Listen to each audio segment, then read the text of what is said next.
ya 700 na kitu. Ule msikiti una miaka 1000 pale. Wanataka kuubomoa. Sasa kwa sasa hizi, niruke kidogo nije saizi ili story iwe fupi kidogo. Nikipata muda nitakuja kutiririka vizuri hatua kwa hatua mpaka saizi. Kwa sasa hizi, ili ule msikiti uvunjwe, wanaoanza wa mwanzo kabisa kuleta usiku pale kwa dini ya Kiyahudi kwa Wayahudi ni wa Palestina, ndio wanausali pale kila siku. Na ili uwapige wa Palestina waondoshe pale, lazima mwenye nguvu ya kivita pale Palestina ni Hamas.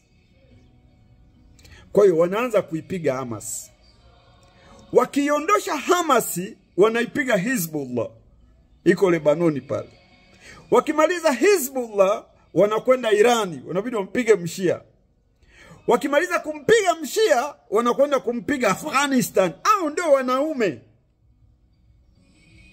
Hao ndio wanaume ambao hawatakubali Israeli avunje ule msikiti. Kwa hiyo issue ya Hamas ndo, yani shughuli ndo inaanzia kwa Hamasi, itaenda kwa Hizbullah, itakwenda kwa Irani, itakwenda kwa nani?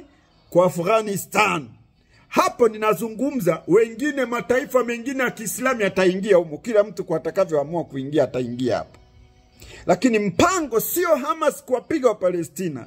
Mpango ni Wayahudi kuangamiza mataifa ya Kiislamu ili waweze kuvunja ule msikiti, wajenge the third temple of Solomon. Hiyo ndio inayoendelea pale. Kwa sababu haijaanza leo, yani vita vya Israeli na Palestina havijaanza leo. Sawa Nadhani nimeeleweka vizuri watu wa Mungu.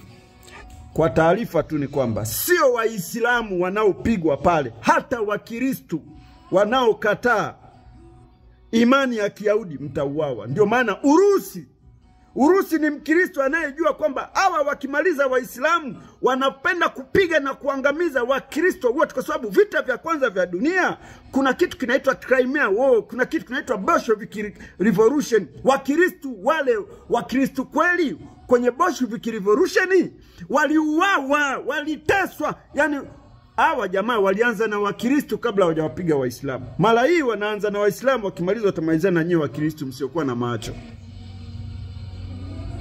Sasa mnyanyuke wa Kristo, msiwe kama yule jamaa mmoja hivi, mchungaji mmoja, mtumishi mmoja wa Mungu anasema eti Marekani ndio roho ya Ukristo duniani. Jamani. Mungu awabariki sana. Amen.